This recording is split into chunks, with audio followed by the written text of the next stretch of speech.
First of all last year आपने शायद कुछ लोगों को पता हो कि our government entered the IMF program. Let's start from there. जहां पर हमारे पास ऊपर कुछ स्ट्रिक्ट कंडीशनैलिटीज लगी थी, जिसमें हमको बताया गया था कि गवर्नमेंट को इंटरेस्ट रेट मॉनेटरी पॉलिसी को टाइटनिंग करना है, जिसका मतलब ये होता है कि इंटरेस्ट रेट्स बढ़ा दिए जाएंगे जहां पर हम इन्फ्लेशन को कंट्रोल कर सकते हैं. चीजें उस हिसाब से वहां से ऑनवर्ड्स, क्योंकि अग्रेसिवली गवर्नमेंट ने बहुत ज्यादा इंटरेस्ट रेट्स बढ़ाए थे, तो हमारी मार्केट में हमने डाउनफॉल क्रैश देखा. लास्ट ईयर की बात कर रहा हूँ, जहां पर सिक्लिकल स्टॉक्स में ज्यादा डाउनसाइड हमने देखी. जनरली पाकिस्तान में जो कंपनीज होती हैं वो लेवरेज्ड होती हैं. लेवरेज का मतलब है कि बैंक से फाइनेंसिंग ली होती है, कहीं ना कहीं से फाइनेंसिंग ली होती है. जैसे भी इंटरेस्ट रेट्स ऊपर जाते हैं, वहां से हमारी मार्केट में कुछ काफी हद तक डाउनफॉल आना शुरू हो जाता है. इस सिमिलरली अगर हमारी मार्केट ने अप्रोक्सीमेटली बॉटम किया इन अगस्त लास्ट ईयर, सितंबर लास्ट ईयर, तो वहां से रिकवर थोड़ी सी की. Economy was slightly improving, interest rates काफी हद तक हाई साइड पे थे, बट वहां से क्योंकि हमारी इकोनॉमी रिकवर कर रही थी, बट ग्लोबली एक अनएक्सपेक्टेड चीज होगी कोविड-19, जिसकी वजह से ग्लोबल ड्राउट अगेन आना शुरू हो गया. तो ग्लोबली पूरी मार्केट्स में इम्पैक्ट आया, तो उसमें पाकिस्तान ने भी फॉलो अगेन किया. जनवरी फरवरी ऑनवर्ड्स पाकिस्तान की मार्केट ने काफी बड़ी हिट ली, और अगेन एक और हमने क्रैश देखा इन फरवरी एंड मार्च ऑनवर्ड्स. यहाँ दिस इज द टाइम जहां से हमारी मार्केट ने बॉटम अगेन बनाया था. इस साल की बात कर रहा हूँ, 2020 की, और वहां से हमारी मार्केट अगेन रिकवर करना स्टार्ट की. ड्यू टू कोविड-19 हमारी इकोनॉमी काफी हद तक स्लो डाउन हो गई थी, काम नहीं हो रहा था, लॉकडाउन चल रहा था काफी कंट्रीज में इंक्लूडिंग अस. हमारी एक्सपोर्ट्स बैठ गई थी, बिल्कुल एक्टिविटी नहीं हो रही थी, जहां से हमारे interest rate started to decline. Now ये डिक्लाइन इन्होंने करना था गवर्नमेंट ने, लेकिन ड्यू टू कोविड थिंग बहुत अग्रेसिवली करना पड़ा, जिसकी वजह से स्टॉक मार्केट में री इंटरेस्ट आ गया लोगों का. अब ये वो लोग थे जिन्होंने कभी भी इंटरेस्ट नहीं लिया था स्टॉक मार्केट में, कभी भी पैसे नहीं लगाए थे. अगर आप ग्लोबली बात करें तो पाकिस्तान में सिर्फ रफली 350,000 इन्वेस्टर्स हैं इस वक्त पूरी स्टॉक मार्केट में. नाउ अगर आप पाकिस्तान की पॉपुलेशन देखें तो 22 करोड़ की लगभग आवाम है, जिसमें से adult population is 50%, which is approximately 11 crore. 11 crore में से सिर्फ 3.5 लाख इन्वेस्टर्स हैं पाकिस्तान में. दूसरी कंट्रीज में जनरली ये परसेंटेज बहुत ज्यादा होती है. अगर आप इंडिया को कंपेयर करें तो 1.25 अरब में से तकरीबन 9 करोड़ इन्वेस्टर्स हैं सिर्फ स्टॉक मार्केट में. बांग्लादेश में it's more than 5 million investors. तो आज भी काफी कम है. एंड आई बिलीव कि अगर ये इन्वेस्टर बेस सिर्फ हम बढ़ा लेते हैं पाकिस्तान में, बाकी कंट्रीज के साथ हम मैच कर लेते हैं, सो आई एम प्रीटी श्योर कि हमारी market all other things remain constant भी करें, तब भी हमारे इंडेक्स काफी परफॉर्म कर जाएगा. नाउ जो हम globally comparison to Pakistan market कर रहे हैं वो इसी वजह से कर रहे हैं क्योंकि इन्वेस्टर बेस एक तो बहुत कम है, तो हमारा जो प्राइस टू अर्निंग मल्टीपल होता है, जिसको पीई रेशियो भी बोलते हैं इन अदर वर्ड्स, वो बहुत रिलेटिवली कम चल रहा होता है to regional markets, let's say India, Bangladesh, even other markets से भी आप कंपेयर कर ले तो. राइट नाउ हमारा मल्टीपल लगभग 7.7 7.8 के करीब चल रहा है. अगर आप अदर मार्केट्स को देखें तो 12-13 से प्लस ही होती हैं, और यूएस वगैरह तो it's even more than 20 depending on the sector.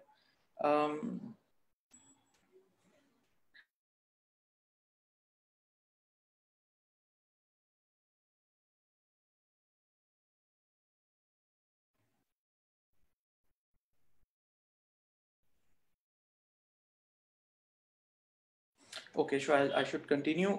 So basically मैं यही बात कर रहा था कि पी रेशियो हमारा काफी यहाँ पर चीप है, इसलिए हम एडवाइस करते हैं कि अभी भी पाकिस्तान मार्केट में काफी गुंजाइश है. अगर ये 7.7 का multiple it goes up to 12, तो हमारा इंडेक्स ऑटोमेटिकली 56-57,000 पे जाकर खड़ा हो जाएगा, which is still cheaper than what other countries are going forward. तब तक ग्लोबली इंडेक्स जब रिकवर करते हैं कोविड-19 से भी, तो आई थिंक हमारे पास अभी भी बहुत गुंजाइश है. ऑल्दो पिछले जून एंड से अगर आप देखें तो हमारी मार्केट ने अच्छा खासा परफॉर्मेंस दिए in July, and then August में थोड़ी सी स्टेबल हुई, and then again there was a slight rally end of August. I do think कि यहाँ से भी मार्केट में अपसाइड अच्छी खासी है अगर आप लॉन्ग टर्म व्यू बना के अच्छे स्टॉक्स में इन्वेस्ट करते हैं. और हमारे interest rates are rock bottom, इसका फायदा सारी लेवरेज कंपनीज को हो सकता है पाकिस्तान में. नाउ पाकिस्तान की पूरी market is only $53 billion in dollar terms में. अगर हम देखें तो पूरा मार्केट कैप ही इतना है.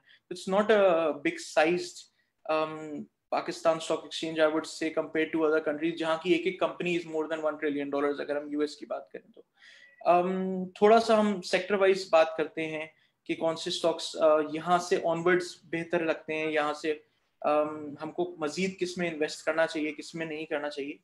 अभी आप लास्ट ईयर के रिजल्ट सीजन थोड़ा सा आया और लास्ट ईयर के कुछ रिजल्ट्स भी आ रहे हैं स्टॉक्स के, कंपनीज के। तो उसमें जनरली हम देखेंगे लेवरेज सिक्लिकल कंपनीज में काफी हद तक फाइनेंशियल कॉस्ट बहुत ज्यादा हिट ली है कंपनीज ने, ड्यू टू के इंटरेस्ट रेट्स भी बढ़े हुए थे। Secondly second half of the financial year में कोविड की वजह से सेल्स भी काफी ड्रॉप हुई, तो डेफिनेटली उन सब ने लॉसेस बुक किए। बट हम फॉरवर्ड लुकिंग हम ये चीज एक्सपेक्ट नहीं कर रहे कि आने वाले दिनों में भी ऐसा होगा। तो यहाँ से चीजें बेहतरी की तरफ जाएंगी, इनकी earnings 2 years down the line positive हो जाएंगी, ज्यादातर कंपनीज की, कुछ की नेक्स्ट ईयर ही हो जाएंगी। तो आई डू थिंक कि यहाँ से मजीद इन्वेस्ट अभी भी करना चाहिए है हमको, specially in construction sector, let's say steel and cements, क्योंकि कुछ गवर्नमेंट ने रिसेंटली पैकेजेस भी दिए हुए हैं इस सेक्टर पे। इसी के साथ हमारे कुछ एग्री डिमांड भी इम्प्रूव हो जाती है। अगर आपकी ज्यादा कंस्ट्रक्शन एक्टिविटी बढ़ती है तो सीमेंट्स में, स्टील में उसी हिसाब से डिमांड बढ़नी शुरू हो जाती है। लेट्स से अगर आप सीमेंट की डिमांड पाकिस्तान में 1 मिलियन टन से इंक्रीज होती है, सो अप्रोक्सीमेटली 100,000 टन से स्टील की भी इंप्रूव होती है।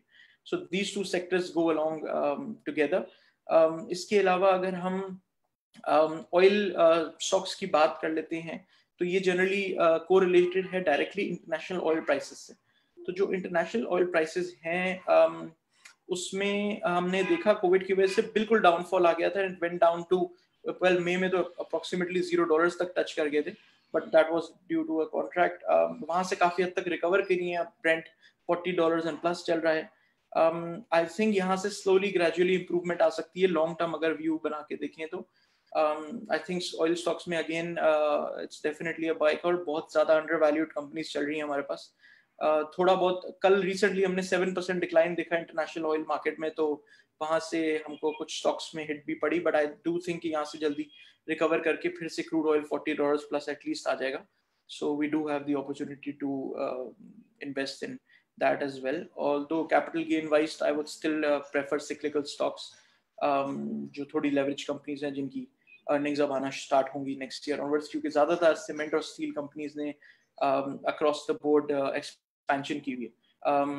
apart from that अगर हम देखते हैं towards banks, तो last year तो banks बहुत अच्छे खासे प्रॉफिट में थे, इस ईयर भी आएंगे I do believe, but the only concern है कि उनके थोड़े से नॉन परफॉर्मिंग लोन्स हिट कर सकते हैं फॉरवर्ड गोइंग।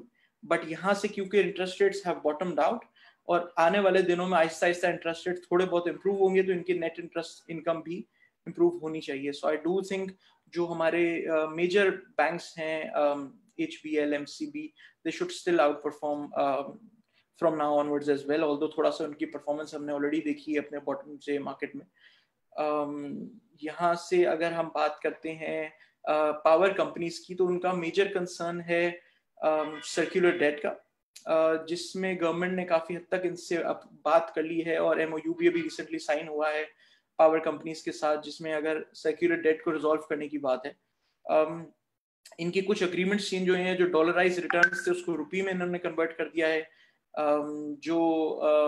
इसके अलावा अगर यहाँ से आई डू थिंक इनके पास अभी कैश फ्लो की थोड़ी सी इशू होगा पावर कंपनीज को। तो लोग पहले आज से 2-3 साल पहले देखते थे power companies are safe to buy for dividend returns, but I think अभी करंटली अगले 1-2 साल तक डिविडेंड देना इनके लिए थोड़ा सा मुश्किल होगा। उसके फॉरवर्ड गोइंग इनकी अर्निंग्स काफी हद तक इंप्रूव हो सकती है। I still think one of our top picks is hub power right now. उसमें अभी भी काफी अपसाइड है, but again in the longer run currently थोड़ा सा रुका हुआ है ये। काफी लोग मुझसे क्वेश्चन करते हैं कि विच स्टॉक्स टू इन्वेस्ट ऑन। काफी मैंने जैसे कहा थोड़ी देर पहले कि काफी नए लोग आते हैं, they don't know anything about the market and कि किस साइड पे जाना चाहिए। सो some people prefer Sharia compliant stocks, some people prefer banks, some people prefer other different stocks. So I always suggest them कि आप थोड़ा सा diversify portfolio बनाना चाहिए है between dividend companies and growth based companies, be it Sharia compliant or not, depending आपकी preference क्या है। Approximately 215 companies हैं पाकिस्तान मार्केट में जो आउट ऑफ 542 जो शरिया कंप्लाइंट हैं, तो लोग उसमें भी काफ़ी हद तक इन्वॉल्वमेंट रहती है और ट्रेड कर सकते हैं। सेफली डिविडेंड कंपनीज और ग्रोथ में दोनों में जब भी इन्वेस्ट करेंगे एंड डिफरेंट सेक्टर्स में करेंगे तो रिटर्न एक स्टेबल रिटर्न बन सकता है आपका पाकिस्तान मार्केट में। I do see index going up to 58,000 plus next year onwards. अगर आप लोगों को कोई क्वेश्चंस भी हो तो do let me know, chat पे आप मेंशन कर सकते हैं। हम आगे चलते हैं सेक्टर वाइज जो हम बात कर रहे थे। ऑयल मार्केटिंग के हवाले से अगर हम बात करें, सो करंटली आजकल वॉल्यूम लीडर है Hascol which comes under oil marketing as well. PSO is there, Shell is there. I do think कि यहाँ से इनके लास्ट ईयर इन्वेंट्री लॉसेस काफ़ी बड़े आए थे, जो आई डू बिलीव कि यहाँ से काफ़ी हद तक रिकवर कर जाएंगे। तो अगर इन्वेंट्री लॉसेस इनके रिकवर करते हैं यहाँ से, तो ये कंपनीज की अर्निंग्स में इम्पैक्ट आता है। जो बड़े बड़े लॉसेस हमने देखी हैं वो लॉसेस थोड़े से श्रिंक होंगे। तो अगर कंपनीज की सिर्फ एक्सपेक्टेड वैल्यू भी निकाल ली जाए तो यहाँ से काफ़ी ऊपर है। आई थिंक यहाँ से काफ़ी अच्छा अपसाइड इस सेक्टर में भी हम देख सकते हैं, even though if oil prices remains the same. ये क्वेश्चन किसी का आया है कि target price for PSMC. It's difficult to give a target price in just 2 weeks time frame, but to be honest, I think oil auto sector ने काफी हद तक हिट ली है अभी recently, ड्यू टू अप्रैल में तो बिल्कुल जीरो सेल्स हुई थी, I believe due to lockdown. कोई गाड़ी नहीं बिकी थी किसी भी ऑटो कंपनी की, but they have started improving. Secondly एक कंपटीशन आ गया अब तो। पहले तो हमारे पास मेजरली 3 कंपनीज थी, Suzuki, Honda and Honda, Suzuki and Indus. I think इसको अगर आप देखें, अब हमारे पास किया और होंडाई भी आ गई है जो अच्छा खासा compete कर रही है इस वक्त मार्केट में, एंड उसकी तो I think demand is even higher than the old companies. I do see कि नेक्स्ट ईयर इनके ऊपर काफी अच्छा टर्न अराउंड आ जाएगा और नेक्स्ट ईयर गोइंग फॉरवर्ड इनकी अर्निंग्स वगैरह सारी काफी हद तक इम्प्रूव कर जाएंगी। Someone is asking me question regarding OGDC. Okay, so OGDC is basically an oil and exploration company. It's a highly undervalued stock in the market. The only issue it's undervalued is because government wants to sell some of its stake. The government का already plan है इनके 7 to 10% shares बेचने का। NPPL and OGDC में दोनों की बात कर रहा हूँ। OGDC is still a bigger company. I definitely would say it's a buy, but right now it won't perform that much. इसमें आपको cyclicals में थोड़ा सा capital gain अगले 1-2 महीने में ज़्यादा मिलेगा। Longer run में OGDC will be far better. एक साल के व्यू पे मुझे एटलीस्ट यहाँ से काफी अच्छा रिटर्न दिखता है, 40% return, even if oil prices remain here eight $40। अगर ये परफॉर्म करके $50-60 हो जाते हैं तो वो एक अलग रिटर्न मिलता है। सो सेकेंडली OGDC का सर्कुलर डेट का जो इशू है, इट्स ऑलरेडी देयर। इनको तकरीबन 300 अरब रुपए लेने हैं गवर्नमेंट ऑफ पाकिस्तान से सर्कुलर डेट के, जिसका इशू अगर रिजॉल्व होता है तो इनकी कैश फ्लो बहुत बेहतर हो जाएगा कंपनी का। अभी तक इनको नहीं मिले हुए पैसे, even then they are able to pay out. So I would definitely pick OGDC as one of our top picks in oil sector.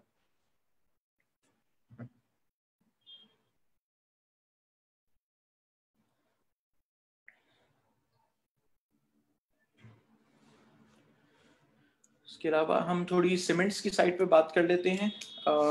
Regarding cements अगर हम देखते हैं तो जो सिक्लिकल कंपनीज थी ज़्यादातर लेवरेज बेस्ड थी, specially Cherat cement, Pioneer cement, उन पे हमने रिसेंटली इन 3-4 मंथ्स हमने 4 टाइम्स प्राइस इंक्रीज देखी है शेयर मार्केट में।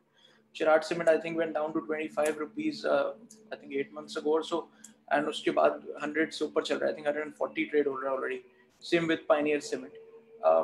I think they have matured right now. अगर हम अभी भी buy call देख सकते हैं तो it would be in cements. I would prefer Maple Leaf, Lucky Cement. Lucky Cement ने अभी भी result announce किया था recently और उसकी तो earnings आई थी। उनके पास debt भी नहीं है ज़्यादा, तो इसलिए उनकी earnings थी भी। बाकी companies तो loss post करेंगे अभी, but आने वाले दिनों में they would be improving their earnings as well, क्योंकि इन्होंने आज से 2 साल पहले काफ़ी ज़्यादा expansion की थी। तो जब वो पूरी डिमांड इम्प्रूव होती है तो इनकी अच्छी खासी अर्निंग हम देख सकते हैं, और ये लोग अपने बुक वैल्यू से भी नीचे ट्रेड हो रहे हैं और आने वाली अर्निंग्स इनको काफी हद तक हम अपसाइड देख सकते हैं। Even in just 1 year time you can see a 40 to 50% return. lower oil prices good for the refinery sector. So it depends कि उन्होंने oil कहाँ पर purchase किया हुआ है, किस site पे वो sale कर रहे हैं. So it's not always true. It depends on उनकी inventories कहाँ पर आ रही हैं, oil marketing companies की, refineries की, जिस level पे oil उन्होंने buy किया हुआ है वहाँ से बढ़ा हुआ है कि नहीं. So we can't say कि it's always good lower oil prices. Previous history देखनी होती है. अगर पिछले 15-20 दिन में oil prices ऊपर थी, नीचे गई हैं, तो वहां से उनको कितना इन्वेंट्री गेन आ रहा है. I think that's how to look at the refineries from here. I think Lucky Cement, एक क्वेश्चन मैंने अभी देखा है यहाँ पर कि comparison to Lucky and Power Cement. Lucky, I think Lucky का पोर्टफोलियो काफी बड़ा है, तो लकी तो ऑलरेडी अर्निंग में है. बाकी सीमेंट कंपनीज की तो अर्निंग्स अभी आई भी नहीं है, लॉस में ही आएंगे मोस्ट लाइकली जिन्होंने अनाउंस नहीं की. Lucky का portfolio is far bigger than any other company in cements. Cement के अलावा they have ICI, they have Kia Motors, they have Morinaga, they have a lot of different big portfolio. तो लोग उसको काफी हद तक prefer करते हैं. Secondly, Lucky Cement को as a normal cement core company नहीं देखा जाता, इसको as a multi corporate देखा जाता है, जिसका multiple बहुत ज्यादा लगता है price to earning का. So प्राइस टू अर्निंग का जब मल्टीपल इतना ज्यादा लगता है लकी पे, तो उसकी fair value is far higher than what other companies की बनती है जनरली, क्योंकि उसको कोर सीमेंट कंपनी नहीं देखा जाता. वेयर एज पावर सीमेंट पे व्यू मेरा स्टिल पॉजिटिव है अभी भी, इवन एट दिस रेट्स. इन्होंने रिसेंटली एक्सपेंशन की थी, I think it was in February और मार्च और सो. इनका पावर का नया प्लांट ऑनलाइन भी आ गया था. वहां से आई थिंक पावर सीमेंट में भी मैं अपसाइड रीजनली भी देखता हूँ. इनका फ्लोट काफी बड़ा है, तो थोड़ा सा स्लोली रिलेटिवली बढ़ेगा. But due to Lucky Cement की बात करें, ड्यू टू किया मोटर्स की डिमांड बहुत ज्यादा, उनकी 1-2 गाड़ियां काफी हिट चल रही हैं, सो लोग उसके ऊपर भी लकी सीमेंट को बाय करें एज किया Motor comes under that. Coming down to textile, Nishat mill की कोई बात पूछ रहा है, तो टेक्सटाइल सेक्टर में आई थिंक रिसेंटली इनका जो इशू था वो गवर्नमेंट के साथ ये था कि इनको टैक्स रिफंड्स नहीं मिल रहे थे, और काफी बड़े इनके सेल्स टैक्स रिफंड्स खड़े हुए थे. जैसे जैसे वो गवर्नमेंट क्लेम करना शुरू करती है, इनको रिफंड्स, इनकी कैश फ्लो कैपेबिलिटीज बेहतर हो जाती हैं. थर्डली, जैसे ही कोविड इंप्रूव होता है पाकिस्तान साइड पे भी, तो इनकी मिल्स रिसेंटली ओपन हो गई थी सारी, और एक्सपोर्ट्स हमारी इंप्रूव होनी स्टार्ट हो जाएंगी. So I think textile is a very good buy right now, even at current rates, चाहे वो NML हो, चाहे वो Gul Ahmed Textile.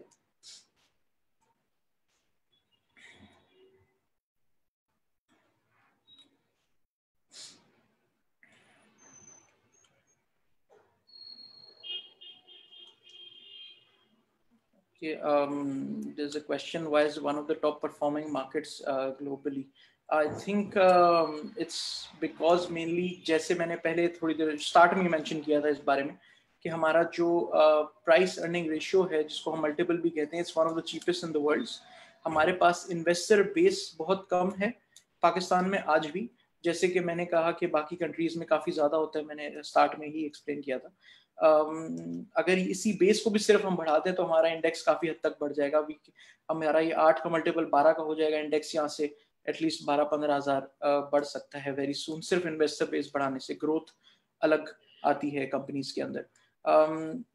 Market cap बहुत छोटा है हमारा, $52 बिलियन का है, तो अगर फॉरेनर्स इसको देखते हैं तो उनके लिए बहुत रिलेटिवली छोटी मार्केट है. अगेन इसी वजह से कि हमारा मल्टीपल भी बहुत स्मॉल है, कंपनीज भी रिलेटिवली साइज छोटी हैं ग्लोबली अगर हम देखे जाए, तो it's very easy to recover from this index. I think यहाँ पर हम स्टिल बहुत चीप ट्रेड हो रहे हैं, और अभी तो हमने globally one of the top performance दिखी है. ये मजीद आने वाले सालों में भी हम इस रेशियो को मेंटेन कर सकते हैं, अगर हमारे पास कोई पॉलिटिकली इश्यूज ज्यादा नहीं आते तो.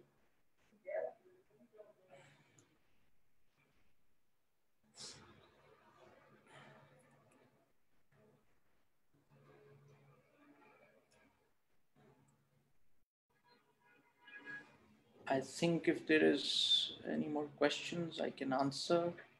If I have missed out something, let me know.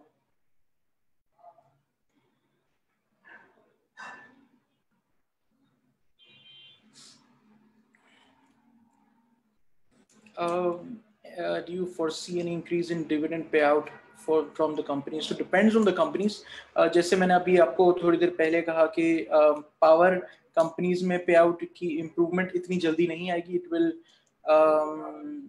come at least after 2 years from now. तो उनकी dividend payout वहाँ से improve होगी. Whereas fertilizer will still pay out well. Oil can still pay out well. अगर आप dividend stocks में देख रहे हैं तो I think these two sectors will still definitely dividend wise attractive काफी ज़्यादा रहेंगे.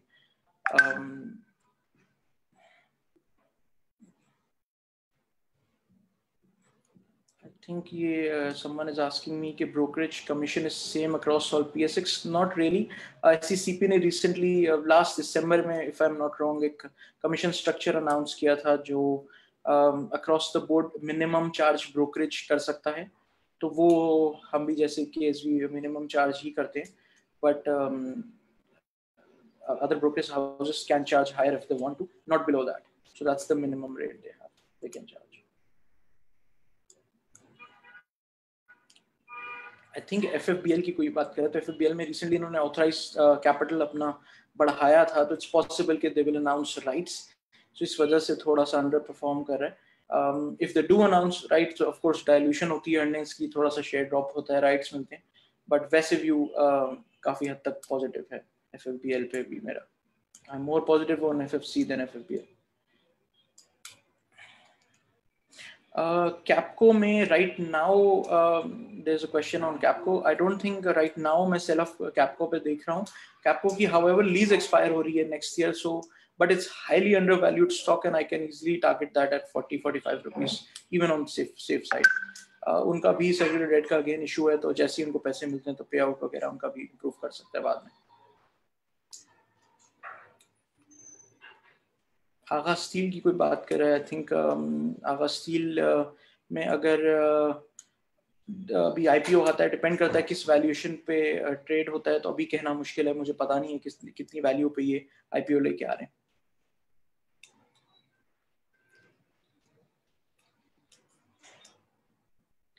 Yes, it is safe to open a sub CDC account with a broker as well, और आप इन्वेस्टर अकाउंट अलग खुलवा सकते हैं CDC पे. That's not an issue.